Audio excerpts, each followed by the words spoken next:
Hey folks, it's 25 February and guess who's in front of Miss Katie? Jasper, aka Snicker. All right, Miss Katie, what do we have today now that we're focused back on you? Guadalcanal, a combat boots game. And what do you know about Guadalcanal? Not a damn thing. That's not true. The show The Pacific. Who got the Medal of Honor in the Pacific? John Bastogne? John Basilone. John Basilone. So you do know about Guadalcanal. I do. Ugly, forbidding, nasty place where the Navy ran off and left the Marines because they fell asleep sort of at the switch with their cruisers, and the Japanese came down and sank 4 American cruisers, and it was a bad day for the Navy. So, and you hear Buster, who has an eye problem right now, will be gone to the vet tonight. He all of a sudden developed a red eye. So, new game just came today. This is early. Wait. How about that? So, we'll be getting ready to this at the table in a minute. And as always, what does Miss Katie say afterwards? Bye-bye. Bye-byes.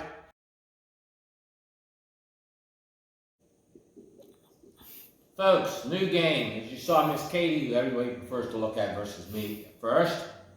Guadalcanal, a combat boots game, and that's Buster Howling. Buster's nickname is Oh, Howler. Old Howler, because Buster tends to sort of howl. So, new game from them. It is all total 23 pages, of which, let's see, the rules are 9 pages, and everything else is either history or scenarios. We have recently reviewed the Battle Axe one, and before we have reviewed the Battle of the Bulge one. The Battle of the Bulge one, let me tell you, there's a scenario so good in there that they could use it to teach infantry lieutenants at Fort Benning about infantry stuff. And infantry folks need as much help as they can get. This is from our son who's an 11 bang. So, counters, well, they're thin. It's, as I like to call it, George Dew's approach is sort of, well, a little above desktop publishing. So, little counters, got to cut them out yourself. You could mount them if you're into arts and craft. My arts and craft, well, it's a word that rhymes with rock. Okay, they suck. In case any of you were going to think worse than that. So, right here, you're the sum components of this game.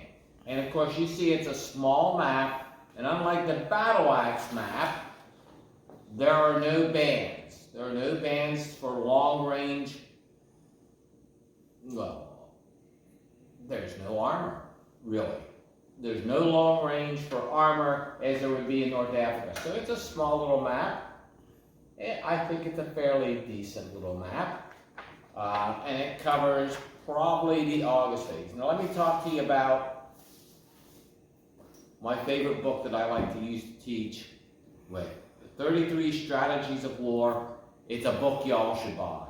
It's worth having. It's a great bathroom book. It's a great nighttime book. But page 308 talks about Guadalcanal. 308, he says, the battles of Guadalcanal and Iwo Jima during World War II saw American soldiers being astounded at the ability of their Japanese foes to blend into the various terrains of the Pacific theater. By sowing grass, leaves, twigs, and foliage to their uniforms and helmets, the Japanese would merge with the forest. But the forest would incrementally advance, undetected, until it was too late. Now, Guadalcanal. Well, why would you go to Guadalcanal in the first place? Well, the Japanese were expanding their defensive perimeter. Okay. And they had greater designs. But what were some of the silly assumptions here? Well, if you look at it, Guadalcanal was a long way from Japan. And what did Japan have a shortage of? Merchantmen. And what made the merchantmen shortage even worse? The Army and the Navy were like this, at cross purposes, and wouldn't talk to each other. So if you would not cross-load a ship if it was gone to a Navy port that could have taken Army stuff at the same time. They simply wouldn't talk to each other. So you have things that made sense in the Mahan sense of the word to try to encourage the decisive battle or to attrip the American forces, except you're at the end of a series of long shoestrings. And what happens with long shoestrings? What happens to you, Miss Katie? I trip. She trips. So you're going to trip over yourself and you're going to set yourself up for a fall. So the assumption of being out there, it fits Mahan, but Mahan would say, but that assumes that your interior lines you can keep yourself supplied, which the Japanese did not do here, and would show continuously through the Guadalcanal campaign the inability to keep their troops supplied. You know, how often have we read with the destroyers coming down, dumping off 55-gallon drums and having to float to shore with supplies? Ooh, that's a great way to keep people motivated and supplied and eating. So, we're looking forward to this game. I like George Dew's stuff. It is perhaps a little bit more sophisticated in some ways than Gary Graber's, but I'm not for certain that I'm really, that's a warm fuzzy I have yet, because I've played more George's lately. But they're two nice little tactical systems. If you're looking for something other than ASL, and I look for anything other than ASL because I like my marriage, I like my life, I like myself. Look at George Dew's stuff. He just had a sale last week. And like he said, turns are a few minutes long. Each space is approximately 50 yards across, and each piece represents a squad, section, individual gun, tank, vehicle, or aircraft. There, you've got it. We'll show you the stuff close up here in a moment. Thanks, folks.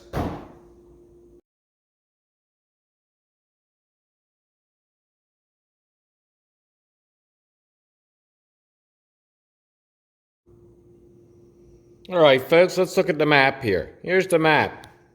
I know it's not maybe much to look at or whatever, but I think it will be satisfactory for the game purposes and for its overall scale. Here are the units.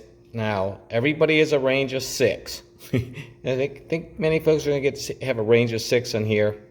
Well, not everybody, because you look, there are other Japanese forces that are 5. Then you've got the trench mortar type, which is a much further one. American anti-tank.